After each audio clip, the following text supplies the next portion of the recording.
Hi ಸ್ಪರ್ಧಾರ್ಥಿಗಳೇ, ಇಂದಿನ notification ಬಗ್ಗೆ ತಿಳಿದುಕೊಳ್ಳೋಣ ಬನ್ನಿ.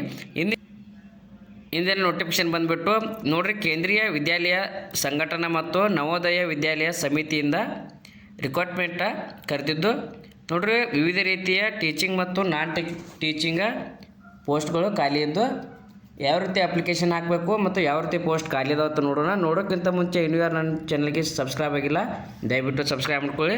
ಬನ್ನಿ, ಹಾಗಾದರೆ ಯಾವ ರೀತಿ ವೇಕೆನ್ಸಿಗಳು ಖಾಲಿ ಇದಾವೆ ಮತ್ತು ಕ್ಯಾಟಗರಿ ವೈಸ್ ಎಷ್ಟು ಪೋಸ್ಟನ್ನು ಹಂಚಿಕೆ ಮಾಡಲಾಗಿದೆ ನೋಡೋಣ.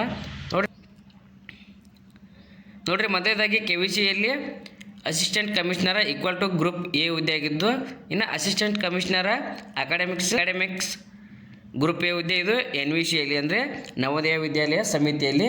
ಇನ್ನು ಎರಡನೇ ಹುದ್ದೆ ನೋಡಿರಿ, ಪ್ರಿನ್ಸಿಪಲ್ KVC ಒಳಗೆ ವೈಸ್ ಪ್ರಿನ್ಸಿಪಾಲ್ ಹುದ್ದೆ ಖಾಲಿ ಐತಿ. ನೋಡಿರಿ, ಪೋಸ್ಟ್ ಗ್ರ್ಯಾಜುಯೇಟ್ ಟೀಚರ್ಸ್ ಹುದ್ದೆಗಳು 1465 ಹುದ್ದೆಗಳು ಖಾಲಿ ಇದ್ದು. ಇನ್ನು ಕ್ಯಾಟಗರಿ ವೈಸ್ ನೋಡೋದಾದರೆ ಇದರಲ್ಲಿ UR ಕ್ಯಾಂಡಿಡೇಟ್ಗೆ 615 ಹುದ್ದೆಗಳು ಮತ್ತು EWS 141, ಇನ್ನು OBC ಅಭ್ಯರ್ಥಿಗಳಿಗೆ 390, ಇನ್ನು SC ಅಭ್ಯರ್ಥಿಗಳಿಗೆ 214, 105 ST ಅವರಿಗೆ ಖಾಲಿ ಇರುವ ಹುದ್ದೆಗಳಾಗಿದ್ದು. ಇನ್ನು ಐದನೇದಾಗಿ ನೋಡೋದಾದರೆ ನೋಡಿರಿ, ಪೋಸ್ಟ್ ಗ್ರ್ಯಾಜುಯೇಟ್ ಟೀಚರ್ಸ ಇದು NVCಯಲ್ಲಿ ಎಷ್ಟು ಪೋಸ್ಟ್ ಖಾಲಿ ಇದಾವೆ ಅಂದ್ರೆ ಎಲ್ಲ ಸಬ್ಜೆಕ್ಟ್ಗೆ ಅನುಸಾರವಾಗಿ ಟೋಟಲಾಗಿ ಖಾಲಿ ಇರೋ ಹುದ್ದೆಗಳು 1513 ಹುದ್ದೆಗಳು ಖಾಲಿ ಇದ್ದು. ಇದರಲ್ಲಿ ಕ್ಯಾಟಗರಿ ವೈಸ್ ಯಾವ ರೀತಿ ಹಂಚಿಕೆ ಮಾಡಲಾಗಿದೆ ಅಂದ್ರೆ 634 UR ಅಭ್ಯರ್ಥಿಗಳಿಗೆ 146 EWS ಮತ್ತು OBC ಅಭ್ಯರ್ಥಿಗಳಿಗೆ 403 ಹುದ್ದೆಗಳು. ಇನ್ನು SC ಅಭ್ಯರ್ಥಿಗಳಿಗೆ ಅಂತ ಬಂದರೆ 222, ಇನ್ನು ST ಅಭ್ಯರ್ಥಿಗಳಿಗೆ 108 ವೇಕೆನ್ಸಿಗಳು ಪೋಸ್ಟ್ ಗ್ರ್ಯಾಜುಯೇಟ.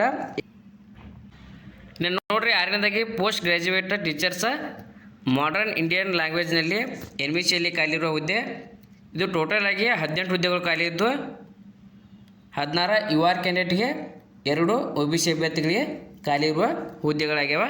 ಇನ್ನು ಏಳನೇದಾಗಿ ನೋಡಿದ್ರೆ ಟ್ರೈನ್ ಗ್ರ್ಯಾಜುಯೇಟೆಡ್ ಟೀಚರ್ಸ್ ಅಂತೇಳಿ KVCಯಲ್ಲಿ ಖಾಲಿ ಇರುವ ಹುದ್ದೆ ಆಗಿದ್ದು ಟೋಟಲ್ ಆಗಿ 2794 ಹುದ್ದೆಗಳು ಖಾಲಿ ಇದ್ದಾವೆ.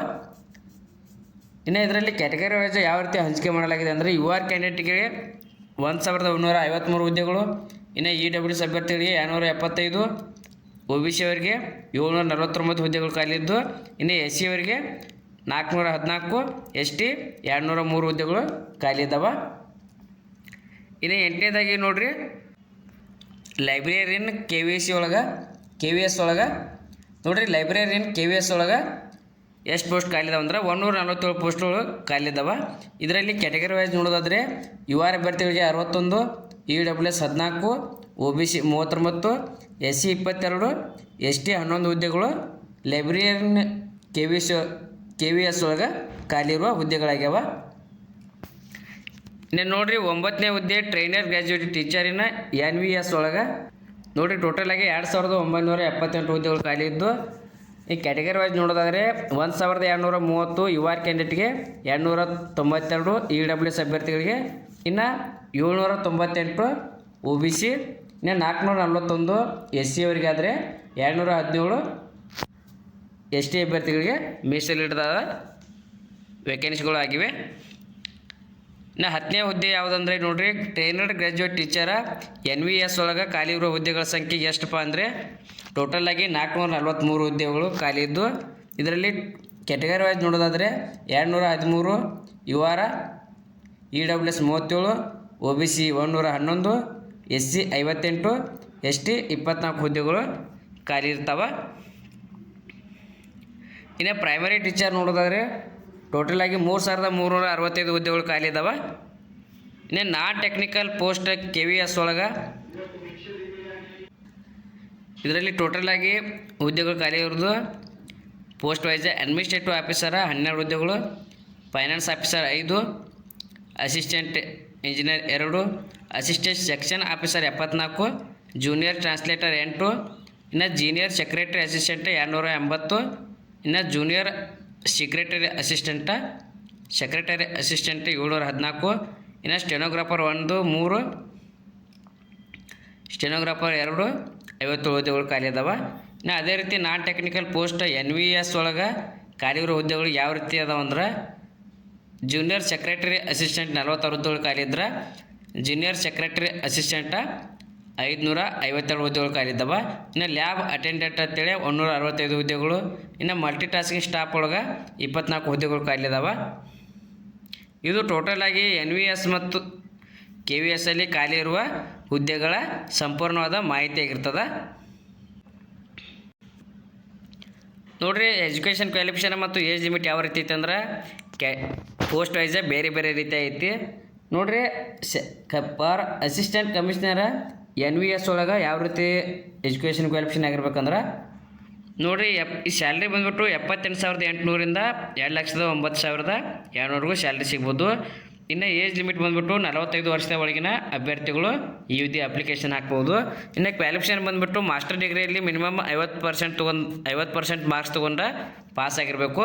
ಇನ್ನು BEdನ್ನು NCTEನಲ್ಲಿ ಇನ್ಸ್ಟಿಟ್ಯೂಟ್ ಅಥವಾ ಇನ್ವೆಡನ್ನು ಮುಗಿಸಿರ್ಬೇಕಾಗಿರ್ತದೆ. ಇನ್ನು ಎರಡನೇದಾಗಿ ನೋಡಿರಿ, ಅಸಿಸ್ಟೆಂಟ್ ಕಮಿಷನರ್ KVS ಒಳಗೆ ಇದು ಸೇಮ್ ಸ್ಯಾಲ್ರಿ ಆಗಿರುತ್ತೆ. ಅಂದರೆ 78,800ರಿಂದ 2,09,200ವರೆಗೂ ಸ್ಯಾಲ್ರಿ ಸಿಗ್ಬೋದು. ಏಜ್ ಲಿಮಿಟ್ ಬಂದುಬಿಟ್ಟು 50 ವರ್ಷದ ಒಳಗಿನ ಅಭ್ಯರ್ಥಿಗಳು ಈ ಹುದ್ದೆಗೆ ಅಪ್ಲಿಕೇಶನ್ ಹಾಕಬೇಕು. ಇದು ಸೇಮ್ ಕ್ವಾಲಿಫಿಕೇಷನ್ ಮಾಸ್ಟರ್ ಡಿಗ್ರಿ ಅಥವಾ BEdನ್ನು ಮುಗಿಸಿರ್ಬೇಕಾಗಿರ್ತದೆ. ಅಥವಾ BEd ಅಥವಾ MEdನಲ್ಲಿ ಅಭ್ಯರ್ಥಿ 50% ಮಾರ್ಕ್ಸ್ ತೊಗೊಂಡು ಪಾಸ್ ಆಗಿರಬೇಕಾಗಿರ್ತದೆ. ಇನ್ನು ಅಭ್ಯರ್ಥಿಗೆ ಕಂಪ್ಯೂಟರ್ ಅಪ್ಲಿಕೇಶನ್ ಬಗ್ಗೆ ನಾಲೆಜ್ ಇರಬೇಕು. ಮತ್ತು ವರ್ಕಿಂಗ್ ನಾಲೆಜ್ ಅಂದರೆ ಹಿಂದಿ ಅಥವಾ ಇಂಗ್ಲೀಷ್ನಲ್ಲಿ ಅಭ್ಯರ್ಥಿಗೆ ಜ್ಞಾನ ಇರಬೇಕಾಗಿರ್ತದೆ. ಇನ್ನು ಮೂರನೇದಾಗಿ ನೋಡೋದಾದರೆ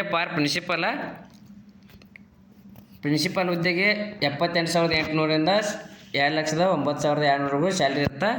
ಇನ್ನು ಏಜ್ ಲಿಮಿಟ್ ಬಂದುಬಿಟ್ಟು ಮಿನಿಮಮ್ 35 ವರ್ಷದಿಂದ ಮ್ಯಾಕ್ಸಿಮಮ್ 50 ವರ್ಷದ ಒಳಗಿನ ಅಭ್ಯರ್ಥಿಗಳು ಈ ಹುದ್ದೆಗೆ ಅಪ್ಲಿಕೇಶನನ್ನು ಹಾಕ್ಬೋದಾಗಿರ್ತದೆ.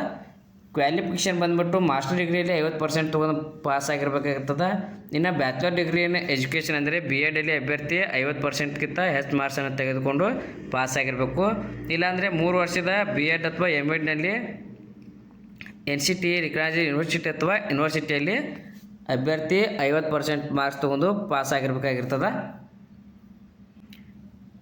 ಇನ್ನು ವಾಯ್ಸ್ ಪ್ರಿನ್ಸಿಪಲ್ ಇನ್ KVS ಒಳಗೆ ಯಾವ ರೀತಿ ಸ್ಯಾಲ್ರಿ ಇರುತ್ತಂದ್ರೆ 56,100ರಿಂದ 1,77,500ವರೆಗೂ ಸ್ಯಾಲ್ರಿ ಇರ್ತದೆ.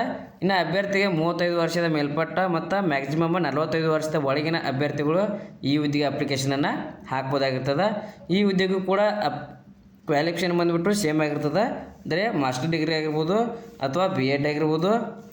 ಇನ್ನು BEd ಅಥವಾ MEdನಲ್ಲಿ ಅಭ್ಯರ್ಥಿ 50% ಮಾರ್ಕ್ಸ್ ತೊಗೊಂಡು ಪಾಸ್ ಆಗಿರ್ಬೇಕಾಗಿರ್ತದೆ. ಇನ್ನು 4ನೇ ಹುದ್ದೆ ನೋಡಿರಿ, ಪೋಸ್ಟ್ ಗ್ರ್ಯಾಜುಯೇಟ್ ಟೀಚರ್ಸ್ ಇರುತ್ತೆ. ಇದು ಸ್ಯಾಲ್ರಿ ಬಂದುಬಿಟ್ಟು 47,600ರಿಂದ 1,51,100ವರೆಗೂ ಸ್ಯಾಲ್ರಿ ಸಿಗ್ಬೋದು. ಇನ್ನು ಅಭ್ಯರ್ಥಿಗಳು 40 ವರ್ಷದ ಒಳಗಿನವರಾಗಿರ್ಬೋದು ಈ ಹುದ್ದೆಗೆ ಅಪ್ಲಿಕೇಶನನ್ನು ಹಾಕ್ಬೋದಾಗಿರ್ತದೆ.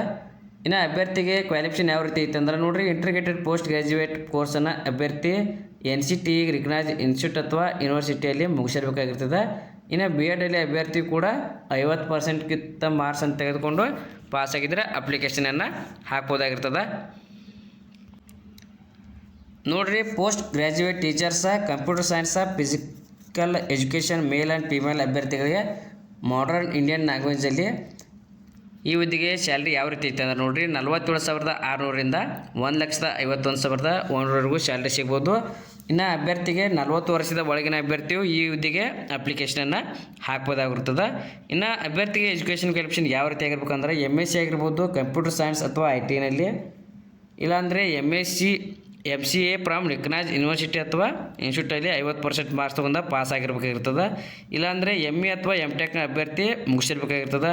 ಇನ್ನು BEd ಆದರೂ BEd ಮುಗಿದವರು ಕೂಡ ಅಪ್ಲಿಕೇಶನನ್ನು ಹಾಕ್ಬೋದಾಗಿರ್ತದೆ. ನೋಡಿರಿ, ಹುದ್ದೆಗೆ ತಕ್ಕಂತೆ ತನ್ನದೇ ಆದ ಏಜ್ ಲಿಮಿಟ ಮತ್ತು ತನ್ನದೇ ಆದ ಸ್ಯಾಲ್ರಿಯನ್ನು ಹೊಂದಿದ್ದು ನೀವು ಯಾವ ಹುದ್ದೆಗೆ ಅಪ್ಲಿಕೇಶನ್ ಹಾಕ್ತೀರಿ ಸರಿಯಾದ ಮಾಹಿತಿಯನ್ನು ತಿಳಿದುಕೊಂಡು ಅಪ್ಲಿಕೇಶನನ್ನು ಹಾಕ್ಬೋದಾಗಿರ್ತದೆ. ನೋಡಿರಿ, ಈಗ ಫಾರ್ ಅಡ್ಮಿನಿಸ್ಟ್ರೇಟಿವ್ ಆಫೀಸರ್ ಹುದ್ದೆಗೆ ಯಾವ ರೀತಿ ಸ್ಯಾಲ್ರಿ ಐತೆ ಅಂದ್ರೆ 56,100ರಿಂದ 1,77,500ವರೆಗೂ ಸ್ಯಾಲ್ರಿ ಸಿಗುತ್ತೆ. ಇನ್ನು 45 ವರ್ಷದ ಒಳಗಿನ ಅಭ್ಯರ್ಥಿಗಳು ಈ ಹುದ್ದೆಗೆ ಅಪ್ಲಿಕೇಶನನ್ನು ಹಾಕ್ಬೋದಾಗಿರ್ತದೆ.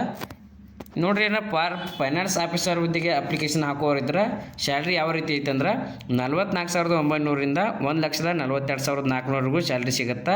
ಇನ್ನು 35 ವರ್ಷದ ಒಳಗಿನ ಅಭ್ಯರ್ಥಿಗಳು ಈ ಹುದ್ದೆಗೆ ಅಪ್ಲಿಕೇಶನನ್ನು ಹಾಕ್ಬೋದಾಗಿರ್ತದೆ. ಇನ್ನು ನೋಡಿರಿ ಏಜ್ ರಿಲ್ಯಾಕ್ಸನ್ಸ್ ಕೂಡ ಅಪ್ಲೈ ಆಗ್ತದೆ. ನೋಡಿರಿ ಕ್ಯಾಟಗರಿ ವೈಸ್ ನೋಡೋದಾದರೆ 5 ವರ್ಷ SC/ST ಅಭ್ಯರ್ಥಿಗಳಿಗೆ, 3 ವರ್ಷ OBC, ಇನ್ನು ವುಮೆನ್ ಮತ್ತು PGTS ಮತ್ತು TGTA ಪೋಸ್ಟ್ ಅಭ್ಯರ್ಥಿಗಳಿಗೆ, ಲೈಬ್ರರಿಯನ್ ಅಥವಾ PRTS ಅಭ್ಯರ್ಥಿಗಳಿಗೆ 10 ವರ್ಷ ಏಜ್ ರಿಲ್ಯಾಕ್ಸನ್ಸನ್ನು ಅಭ್ಯರ್ಥಿಗೆ ನೀಡಲಾಗಿದೆ. ಇನ್ನು ರೆಗ್ಯುಲರ್ NVS ಎಂಪ್ಲಾಯೀಸ್ ಅಭ್ಯರ್ಥಿಗಳಿಗೆ ಕೂಡ 5 ವರ್ಷ ಏಜ್ ರಿಲ್ಯಾಕ್ಸನ್ಸ್ ಐತಿ.